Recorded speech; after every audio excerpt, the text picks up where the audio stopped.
हे दोस्तों, आज हम आपको एक ऐसे द्वीपीय देश के सफर पर ले जाने वाले हैं जिसे खूबसूरत समुद्री तटों और शानदार कोरल रीफ्स का घर कहा जाता है। इस देश में सनस्क्रीन ले जाना मना है। इस देश में एंट्री चाहिए तो लेनी होगी एक खास शपथ। ये वो देश है जिसके पास अपनी कोई आर्मी नहीं है। इस देश में पाई जाती है सुनहरी जेलीफिश। ये देश है वीमेन एम्पावरमेंट का प्रतीक। यहाँ घर की मुखिया है महिलाएं। इस देश में एक भी यूनिवर्सिटी नहीं है, लेकिन स्कूलिंग शिक्षा लेना कंपलसरी है। इस देश को नए और मोटे लोगों के देश के रूप में भी जाना जाता है, लेकिन क्यों? यहाँ के नियम कानून भी दोस्तों काफी सख्त हैं। तो कौन सा है ये इंटरेस्टिंग फैक्ट से भरा देश? इस रात से पर्दा उठाने से पहले जरा जल्दी से वीडियो को लाइक करके हमारे चैनल को सब्सक्राइब कर लीजिए, जिससे आने वाली वीडियोस मिस ना हो। दोस्तों, हम बात कर रहे हैं पश्चिमी प्रशांत महासागर में ओशियानिया के माइक्रोनेशिया क्षेत्र में बसे एक द्वीपीय देश की, जिसे हम और आप पलाव नाम से पहचानते हैं, और इसका ऑफिशियल नेम है द रिपब्लिक ऑफ पलाव। कभी शांत तो कभी हलचल भरे पानी के समंदर में खूबसूरती बिखेरते कोरल रीफ्स और नीला नीला पानी, और पानी में नोक-झोंक करती शार्क्स और जेलीफिश इस देश की पहचान ही नहीं बल्कि असली खूबसूरती का खजाना है, जिन्हें निहारने के लिए हर साल लाखों लोग इस देश का टिकट कटवाते हैं। पलाव दुनिया का 16वां सबसे छोटा देश माना जाता है, जिसका टोटल एरिया 466 स्क्वायर किलोमीटर है, जबकि यहाँ रहने वाले लोगों की संख्या महज 17,681 है, जिस वजह से यहाँ पे आपको पर स्क्वायर किलोमीटर में सिर्फ 38 लोग ही गपशप करते हुए नजर आएंगे।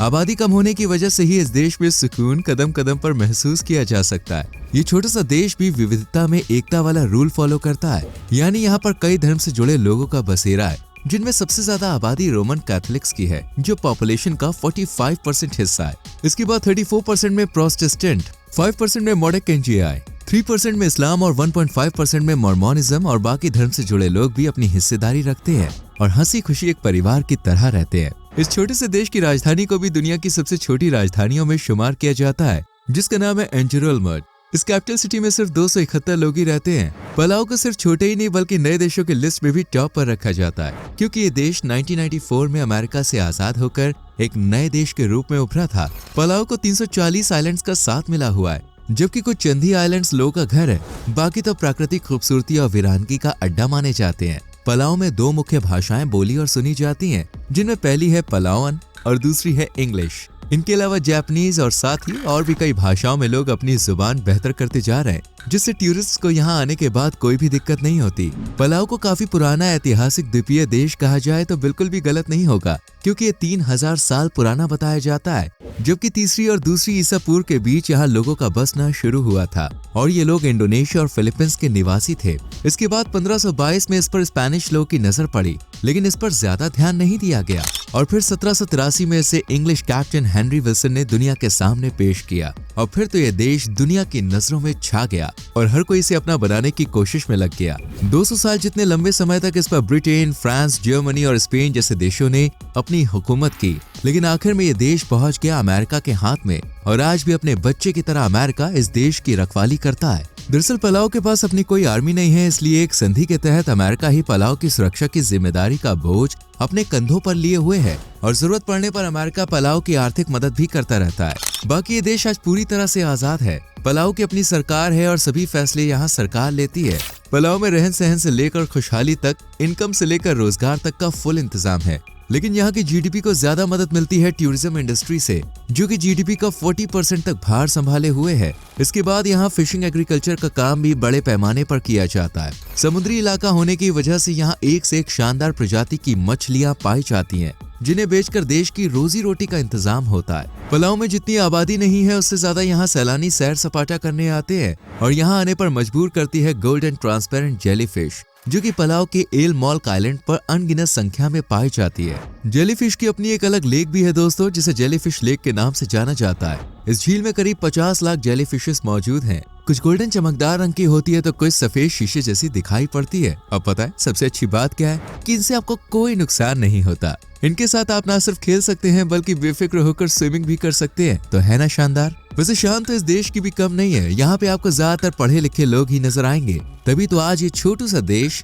लिटरेसी रेट के मामले में काफी बड़ा यानी आगे माना जाता है। इस देश का लिटरेसी रेट 96% को भी पार कर चुका है। यहाँ की सरकार ने सभी बच्चों के लिए शुरुआती शिक्षा कंपलसरी रखी है। स्कूल में अच्छी शिक्षा दी जाती है, लेकिन जब बात कॉलेज की आती है तो चेहरे पर थोड़ी उदासी छा जाती है, क्योंकि इस शिक्षित देश के पास युवा को आगे बढ़ाने के लिए कोई यूनिवर्सिटी ही नहीं है। इसलिए लोगों को दूर दराज इलाकों में जाकर हायर एजुकेशन हासिल करनी पड़ती है। लेकिन बॉस, हेल्थ सिस्टम के मामले में पलाऊ को काफी बेहतर माना जाता है, जबकि यहाँ की सबसे शानदार और सबसे बड़ी सिटी होने का दर्जा दिया जाता है करोड़ सिटी को, जहाँ पूरे देश के करीब 70% आबादी निवास करती है। इसलिए 2006 तक इसी शहर को देश की राजधानी का ताज भी पहनाया गया था। लेकिन बदलते वक्त की मांग के साथ राजधानी का खिताब इनगरमुल्ड शहर को दे दिया गया। आपको जानकर हैरानी होगी कि इस देश की 22% आबादी ऐसी है जो अपने देश में ना रहकर दूसरे देशों में रहना पसंद करती है, जिसकी एक बड़ी वजह रोजगार और एजुकेशन भी है। यहाँ खेती बाड़ी और मछली पालन का काम बड़े पैमाने पर किया जाता है,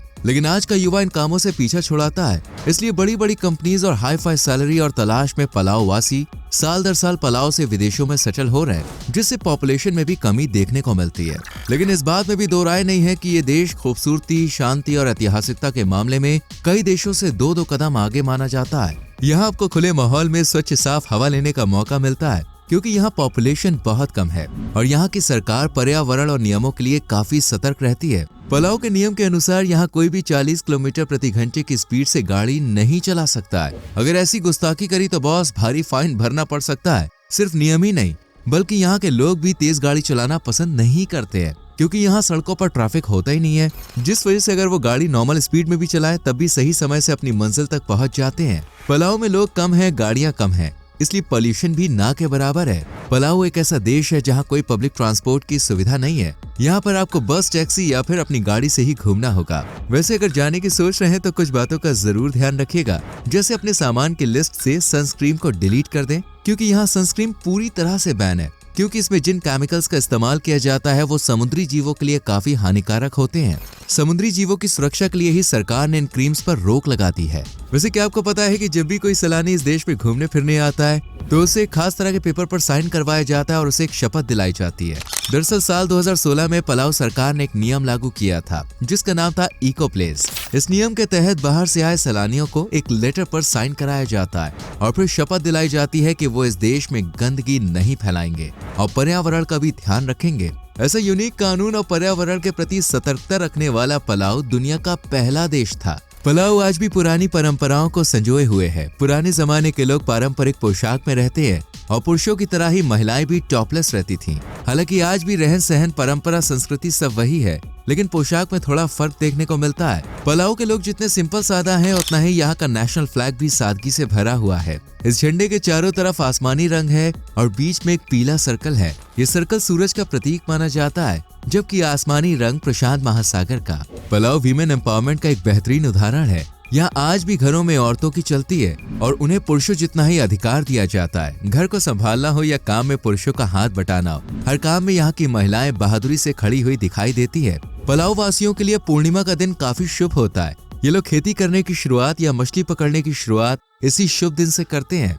दूसरे शुभ काम भी पूर्णिमा के दिन से ही शुरू किए जाते हैं। पलाऊ एक क्राइम फ्री कंट्री है, जहाँ पे आपको लूटपाट, चोरी चकारी, डकैती, दुष्कर्म जैसी घटनाएं ना के बराबर देखने को मिलती है और इसका जीता जागता सबूत है यहाँ बनी सिर्फ एक जेल। जी हाँ, इस देश में सिर्फ एक ही जेल बनाई गई है, जिसमें भी कुछ गिने चुने कैदी ही रहते हैं और ये भी देश के लिए काफी सपोर्टिव माने जाते हैं, क्योंकि यहाँ की सरकार कैदियों को पैसा कमाने का मौका देती है और कैदियों द्वारा बनाए गए प्रोडक्ट्स पूरे देश में बिकते हैं और लोग इन्हें खूब पसंद भी करते हैं और इनसे मिलने वाले पैसों का एक हिस्सा सरकार इन कैदियों को भी देती है। पलाऊ को अगर खाते पीते लोगों का घर कहा जाए तो शायद ये काफी सूटेबल होगा, क्योंकि यहाँ के लोग खाने के बड़े शौकीन होते हैं, इसलिए इन्हें दुनिया के सबसे मोटे लोगों में भी शुमार किया जाता है। और इसकी बड़ी वजह है यहाँ का लजीज स्वाद से भरा टेस्टी खाना, जिसे देखते ही मुंह में पानी का सैलाब उमड़ पड़ता है। यहाँ पे आपको चारो, डेलुई, डाइकोंग, जेमॉक, तामा, साशिमी, टेम्पुरा जैसे अनेकों स्वाद से भरपूर डिशेस चखने का मौका मिलेगा। जबकि यहाँ के फेवरेट सूप है taro soup and fruit bat soup.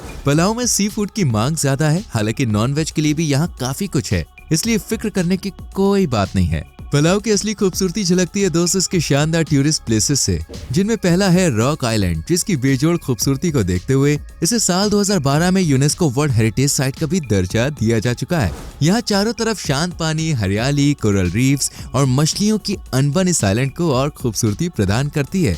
लेकिन अगर आप मिल्की वे लगून नहीं गए तो मजा और ब्यूटी अधूरी रह जाएंगी, क्योंकि यहाँ की मिट्टी को नेचुरल स्पा माना जाता है। और कहा जाता है कि जो भी इस मिट्टी को अपने फेस पर बॉडी पर लगाता है ना, वो 5 साल तक जवान और खूबसूरत दिखता है। इसलिए इस लगून पर आना हर किसी की तमन्ना होती है। इसके बाद बेलाओ नेशनल म्यूजियम, जर्मन चैनल, समुद्री दुनिया का एहसास कराने वाले पलाओ एक्वेरियम, शांत पानी और शांत माहौल का गवाह काइंजुएल आइलैंड और हरियाली के बीच बसा एनकरजमाओ देखने लायक जगह है, जहाँ जाना मतलब जिंदगी का सबसे हसीन पल खुद को गिफ्ट करना है। तो आप कब जाने वाले हैं पलाओ की सैर पर, कमेंट में जरूर बताएं। वीडियो पसंद आई हो तो लाइक और शेयर करके चैनल को सब्सक्राइब करें, बेल आइकॉन प्रेस करें जिससे आने वाली वीडियोस आपसे मिस ना हो। मिलते हैं आपसे अगली वीडियो में। Till then bye bye, take care.